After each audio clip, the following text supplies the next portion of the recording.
Hi everybody, Liz Bigger from Liz Bigger Coaching. I wanted to pop on and do a video about 3 keys to have an amazing year no matter what. So first key is to shift into positivity.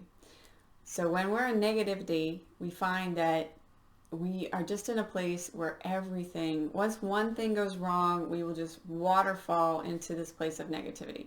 So when we pay attention and we find a way to shift into positivity, then whatever happens during the day, we can maintain that positive outlook. And that therefore the whole day, by the time we go to bed at night, the whole day has gone much better and we're in a much better place.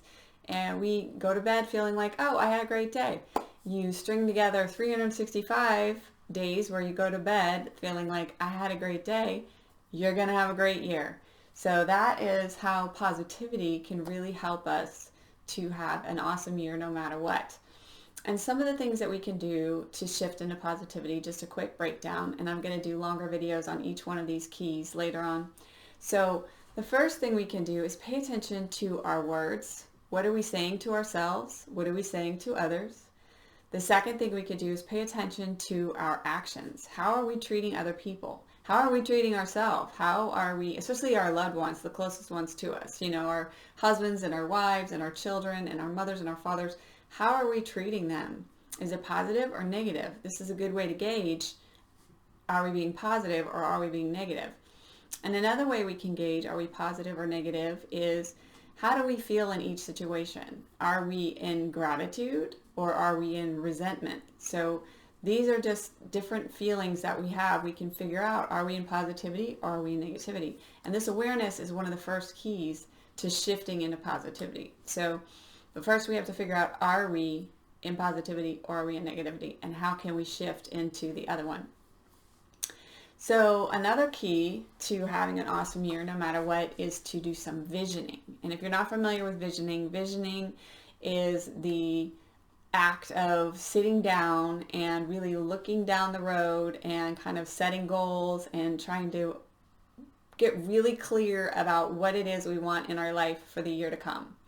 So first of all, I want to urge you, if you're going to do some visioning, this is a quick breakdown on that. Again, I'm going to do a longer video on visioning for you. So a quick breakdown is, find a time during your day where you can sit quietly.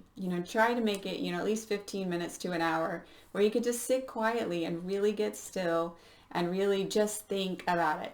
Think about what it is that you want in your life right now. What if there were and you have to take away any kind of obstacles. So if there were no issues with money or how's it going to happen or stakeholders, or if nothing else was involved, what would you want in your life? Like, what would feed your passions? What would fulfill you? What kind of things would really, really light your fire and make you super happy? What would you want to bring into your life? So as you sit quietly and you're thinking about these things, write them down. Get really clear and write them down. And some people do a vision board, and I love those too. I'm not necessarily so artsy. Mine don't come out as attractive as some people. So I'm a writer. I like to write things down. But if you want to make a vision board, absolutely, you should sit down and make a vision board and just get it down on paper. And I like to put the paper somewhere where I could read it every single day. So I either put it on my bathroom mirror, I put it on my refrigerator, I put it on my file cabinet, I put it somewhere where I will see it every single day. If you do a vision board, put it in a prominent place in your house where you can see it every single day. But when we put something in our house, we have a tendency to ignore it. Like after the first couple of days, we're like, "Ooh, yes, I look at that, I look at that." And then after a while, we start to ignore it. So what I want you to do is, I want you to set your intention that every single day at a certain point in your day, and it could be a time during the day or it could be a part of your routine. So I'm going to get up, I'm going to eat breakfast, I'm going to look at my vision board. Or look at my list. I'm going to get up, I'm going to put my makeup on, I'm going to look at my list. I'm going to get up, I'm going to or before I go to bed, even. It could be before I go to bed, I'm going to look at my vision board. I'm going to brush my teeth, wash my face, look at my vision board. So put it in your day some point to pay attention to your list or your vision board and focus on it daily. And if you do that 365 days, and it's worked for me. I've made vision boards in the past, and by the time a year's passed, usually, I do like to set a time on it too. Sometimes it doesn't happen in a year, but usually it comes to me if I set a time, like an intention that I want it to happen for me within a year. Usually it happens for me within a year. Now, some things take a little longer, but as long as I continue to focus on them, they come to me. And then I have to make a whole new vision board and a whole new list, which is awesome. So, and I would love to hear how that works for you. So I would love to get messages or, comments. Just let me know if you try it, how it works for you. If you've used it before, does it work for you? What did you think about it? I would love, love, love to hear from you. So, and the third key is we got to clear out all the old things in our life that are taking up the space that we need for the new cool stuff that we want in our life. So I like to call it getting your power back. In fact, I did a mini course on that. If you're interested in that, I can share the link in the comments in the below of this video. But I really, it took me a long time to learn to say no to things. I really thought I had to say yes to everything. Like if somebody wanted to give me a gift, I had to say yes. If someone wanted to or someone asked me to do a favor, I had to say yes. If somebody, all these things that were in my life that I didn't want in my life, and they take up space. They take up physical space and they take up energetic space. And so I had to really learn to say no,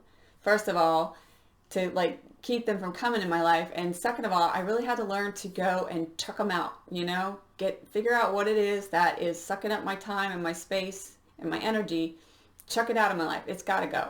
And I really like the Marie Kondo, however you say her name, way of doing it. She picks something up, she holds it to her heart, and if it doesn't jazz her up, she gives it, she thanks it for helping her do whatever or being in her life, and then she gives it to whoever, Goodwill, regift, dump, wherever it needs to go. It needs to get out of my space. But I have to be willing to check it out. I'm not a hoarder, but I always have this block around chucking things out of my life. I'm I will save things thinking, ooh, someday I'm going to need this whatever thing, and it never happens. The time never comes where I needed that thing. And sometimes I end up with multiple things, and I'm just and I don't want to chuck those out either. And I don't know what my block is on that, but I've learned that I've got to just chuck it out. It's got to go. I got to get it out of my life. And a few areas that you might want to look at in your life to find things that are sucking up your time and your energy and your space is toxic relationships.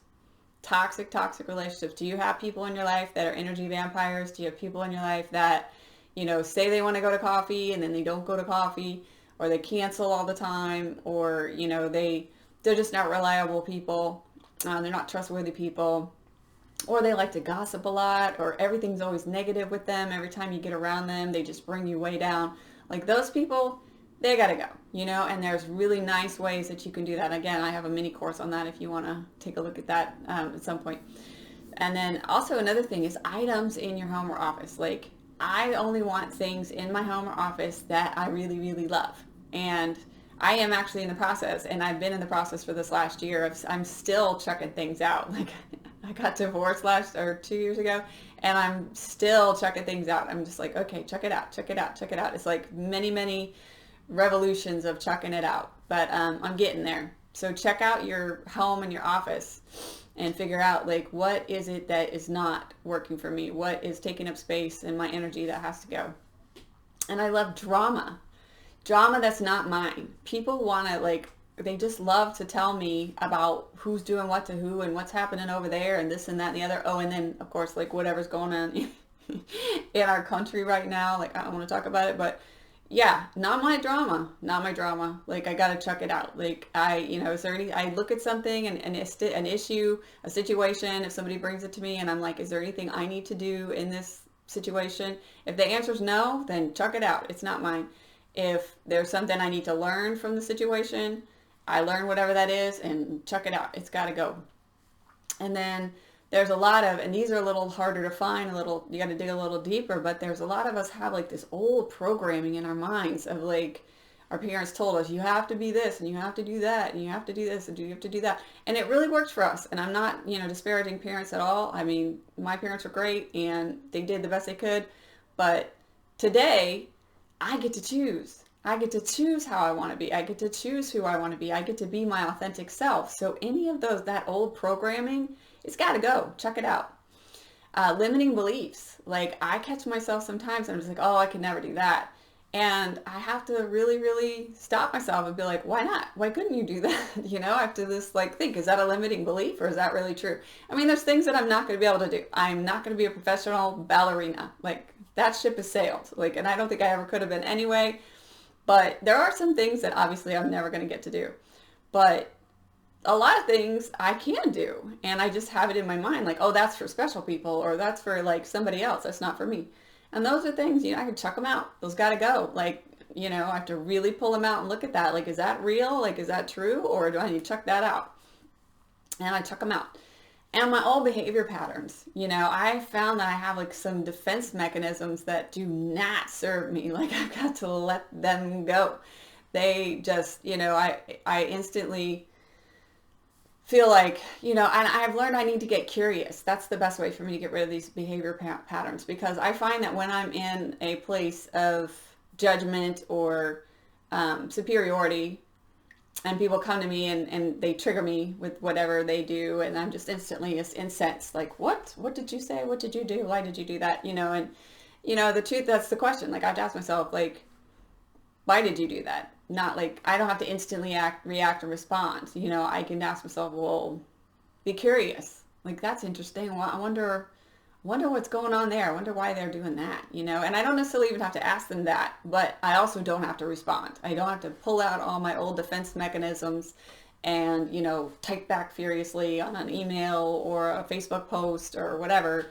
Something triggers me, I can just be like, that's interesting. And scroll, keep going. Like I chuck it out. Like I do not have to get involved in that stuff.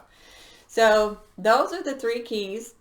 And those are just some places that you might want to look. Again, those are toxic relationships, items in your home or office, drama that's not yours, old programming, limiting beliefs, and behavior patterns that don't serve you anymore. So those are just some places that you can look for things that are sucking up your energy and sucking up your time, and you can chuck them out.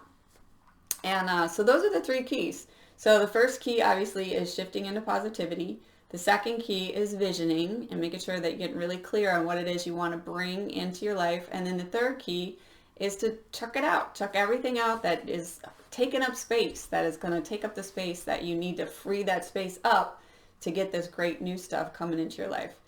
Anyway, so I hope that was so helpful to you. These are things that I have been working on for many years now, and they have been very successful for me, and I work with my clients with these items too. So hopefully it was useful. If it struck a chord or you liked it or whatever, I'd love to hear from you. Feel free to drop me a comment or send me an instant message. Love to hear from you. And I hope you guys have a beautiful, beautiful day.